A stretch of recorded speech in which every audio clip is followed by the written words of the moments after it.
everyone! Today's video is again going to be something new for this channel, although this channel is very new, so everything you see is new for me, for us, together.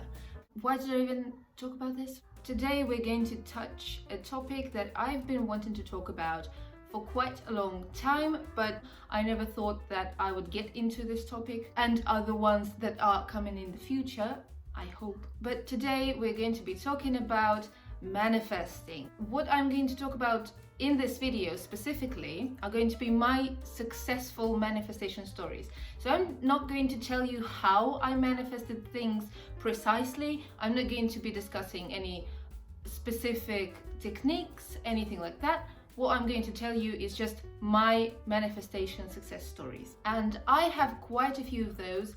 However, today I've picked 3 that I think are the most representative, are the most successful in a way. They're like the bigger things, you know? And I know that there are many people out there that are interested in the topic of manifesting and changing your quantum field and all of that.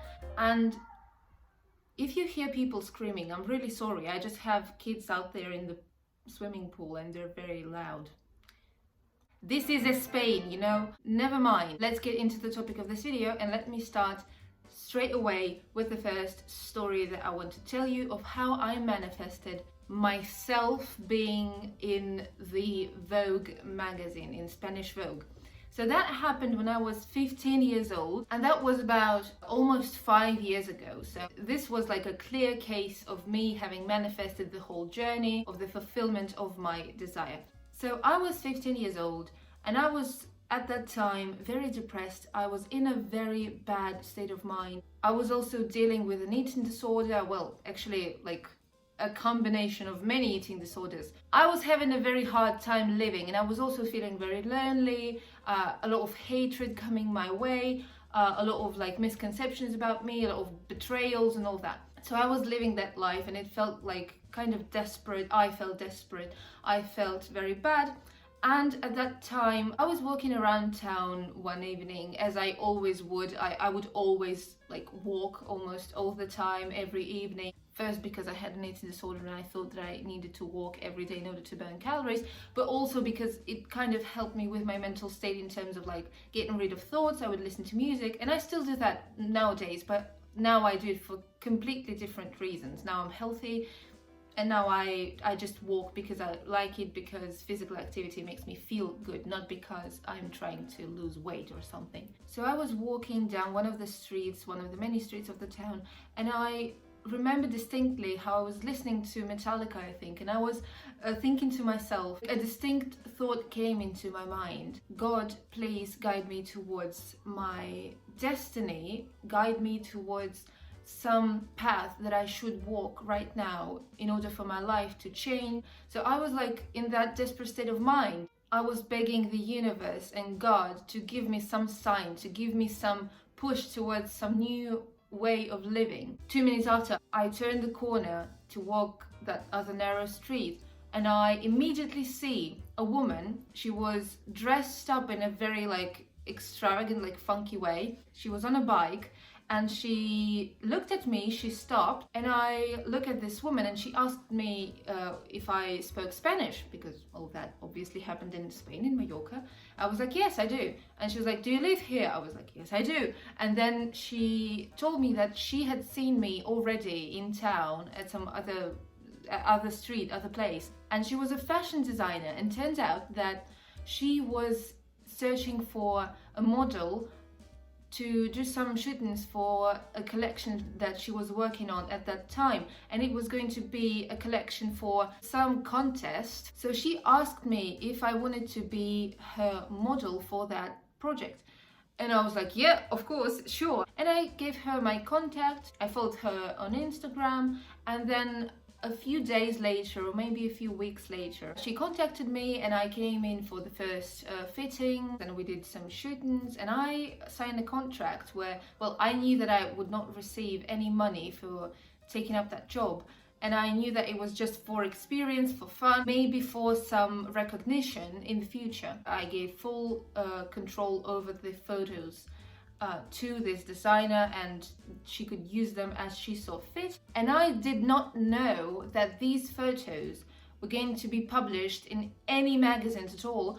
I was suspecting that they were going to be published somewhere, but I didn't know anything about where or whether it would happen or not at all. I thought it was going to be for the contest, and that's it. But then a few weeks go by, and I have finished all the shootings with them, and we've done everything, so my job was finished. And one day I was just sitting at home after school. I was playing my piano and I was practicing, and I stopped for a moment to take a break, and I take my phone and I go to Instagram, and I was scrolling through Instagram and I saw a photo of Gigi Hadid, I think it was. I saw a photo of her on the cover of Vogue, and I immediately got that thought, one day I want to be in Vogue as well. So I just said that in my mind. I didn't even put any feeling into it, any thought into it. I just, said that in my head and felt a little excited about it, like, that was going to be a journey and all that. Guess what happens 2 minutes after? And I'm not even kidding you guys, 2 minutes after or even less, I go into this, like the Instagram stories, and I click on the stories that that designer that I was working with posted, and I see my photos from the catalog shoot in Vogue. I see the label of Vogue and my photos below it. And I was like, for a brief second, my brain kind of turned off, and I was in that state of mind of not completely understanding what was going on. It felt unreal. I sent a message to the designer and I was like, hello, what is that? Is that me? Have our photos been published in Vogue? She was like, yes, it's Spanish Vogue. You're in there. You can see that in the digital version of the magazine. And that's how I basically manifested literally the impossible in under 2 minutes. Now, guys, you might not believe in manifesting. You might tell that it's like a coincidence, or it was supposed to happen, or whatever. Tell me whatever you want, but I'm a believer. I believe in psychic stuff. I believe in a quantum field where we're all connected by our subconscious minds. I believe in affirming, in visualizing, in the power of faith. I don't care what religion you are. I think all religions have good and bad things in them, and if we listen to the good things, we can actually improve our lives. We can actually take that as a philosophy rather than a strict code that we should follow. And I think that no matter what religion you are, or maybe you don't belong to any religion, just like me, I'm not religious at all, but if you just believe in an entity that kind of creates all of our lives, which I think is just the universe, the quantum field, which is also God. Like, for me, that is one thing, and we are all connected to it. If you believe in that, I think you can achieve incredible things, and I think that faith really does determine reality. And if you believe in something fully and wholeheartedly, this faith, this belief, it will affect you. It will affect you no matter what. It might just affect you on the level of your feeling, your psychological state, maybe how you act in life, maybe your philosophy, but it might also, like in my case, it might affect just your reality, like people around you, what you attract, what manifests in your life from the infinite possibilities of the universe. That was the first story. Okay, let's move on to the next story, the second one. And this one is quite a bit more long-term. So, there are these instant manifestations that you think about and you kind of immediately receive the response. This second story that I'm going to tell you about was kind of a long process, but it manifested exactly, almost exactly how I wanted it to manifest and when I wanted it to manifest. And this story begins when I was about 5 or 6 years old. So when I was very, very little, when I was still a little girl, I loved this movie called Angélique, and it was like a series of movies. There was the first part, there was Angélique Marquise des Anges. I just tell you the French word because that's the original, and this way you can find it easily. So it was a movie based on a novel, and it was a 1964 movie. So that's pretty old. But I love oldies, I love old music, I love old movies, and when I was little, that's when I developed that taste for old everything. Haha, that's very funny for the people who know me. So I loved this movie, and I loved the main character, the Angelique woman, and I really wanted to be like her. You know, little Camilla was just obsessed with her, with how she looked, how she acted, how she behaved, how she faced difficulties in her life, how she was this strong character but still very feminine. Like, she was always in her feminine. So I was obsessed and I wanted to look like her. And I remember that at that age, when I was 5 years old, 6 years old, 7 years old, I would always, when I would watch that movie, rewatch that movie, I would always say, when I'm going to be 18 years old or so, I am going to look like her. I'm going to look like her. I'm going to feel like her. I want to be like her, like this main character. And now I'm going to show you the photo of that actress, of that woman, of that Angelique. And now you can look at me. I know for some of you I might seem very different, and it's understandable, but you know, I see myself very similar to her. Like, even my hair, you know where those curls come from? It's from the chemo fucking therapy, and even the curls have manifested in the weirdest way, in the worst way, but they have manifested at exactly the age that I thought of when I dreamed of being like her. The only thing that, of course, does not fit into the whole aesthetic are my eyes, because my eyes are blue and Angelique had brown eyes in this movie. But you know what? I'm going to tell you like a little appendix to this story. I would also say that, you know, since she has brown eyes and I have blue eyes, I want to have her appearance, but I want to have the eyes of another actress that I really loved at that time, an Indian actress whose name is Aishwarya Rai. I am really sorry if I've mispronounced her name. And now I am also going to insert a photo of her.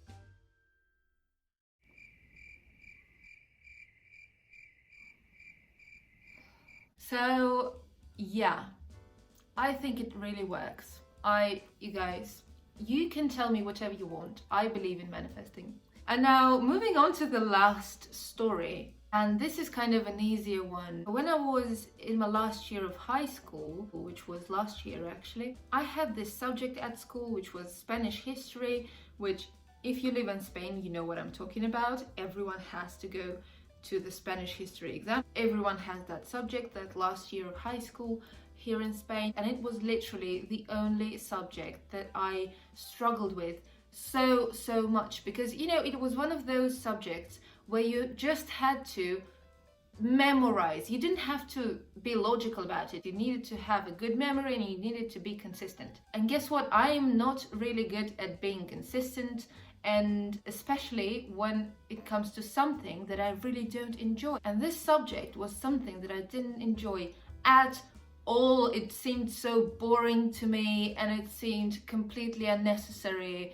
So I struggled with that subject so much, and throughout the year I would always study for my exam. I would always try to prepare and be as consistent as I could be and put in the effort and the time. However, I would still always fail my exams. There was literally, in the entire year, there was I think one exam or maybe two exams that I've passed, and it was not the greatest mark either. And the rest of them just went horrible, okay? Horrible, absolutely horrible. And so I had that huge problem, because the rest of the subjects I had quite good marks in most of them. And you know, I'm not a person who puts in a lot of time into something that I know I will not need and into something that I do not like and genuinely enjoy. I kind of gave up at one point and I don't regret it a moment. So I kind of got a bit more relaxed at the end of the year because I thought, okay, I have passed all the rest of the subjects.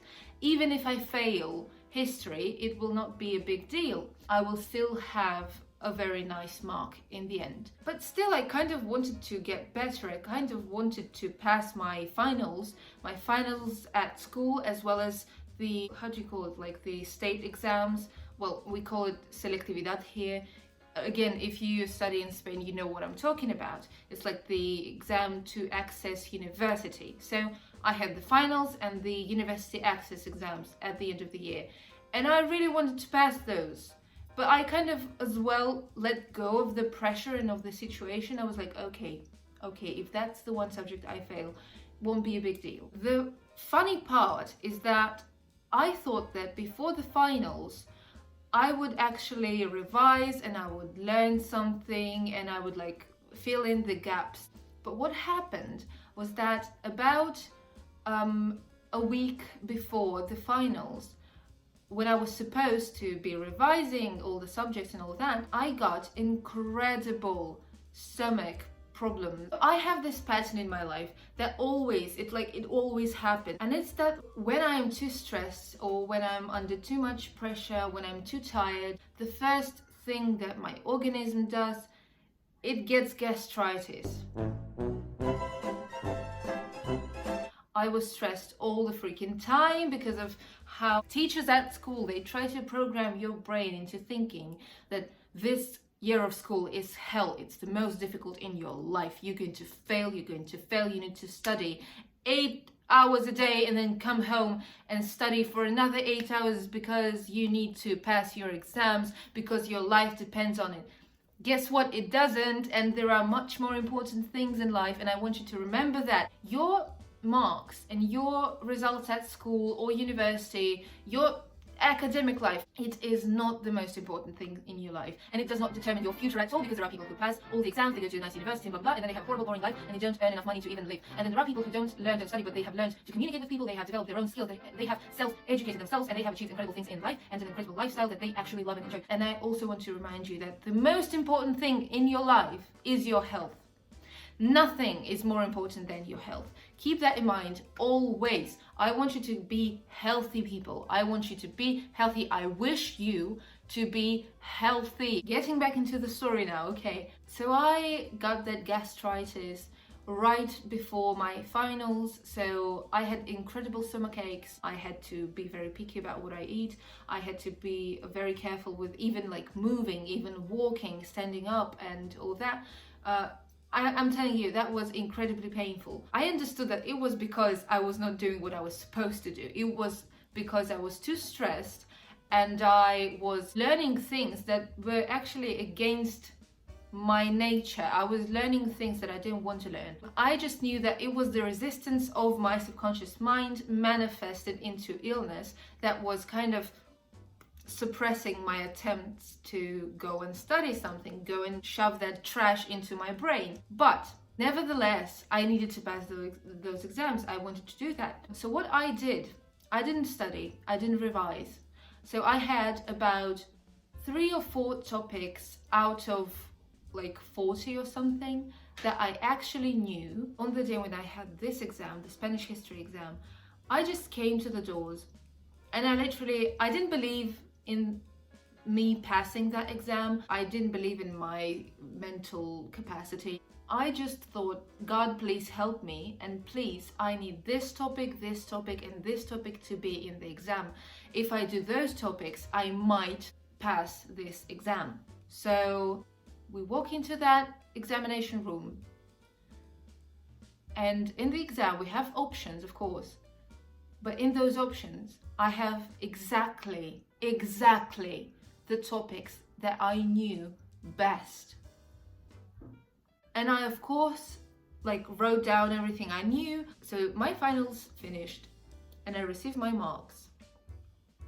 And my final mark in Spanish history literally skyrocketed to a 7 out of 10 when it was supposed to be like a 4 out of 10.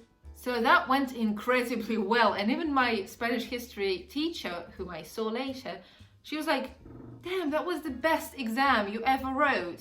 I was like, I know, right? And I didn't even revise, I didn't even study for it, I didn't even pick up that book because I was in pain, I was tired. I was like, fuck it, I'm going to draw instead.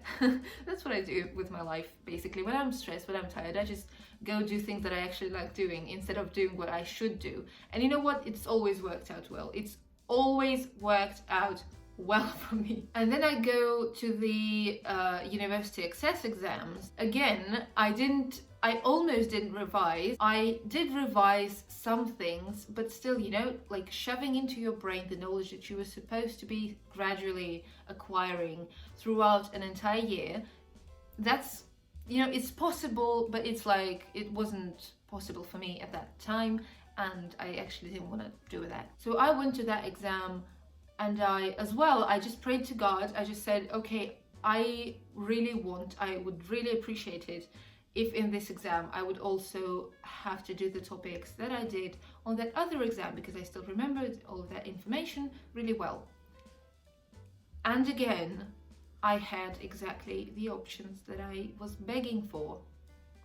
And I passed that exam as well. And that, people, happens all the time in my life.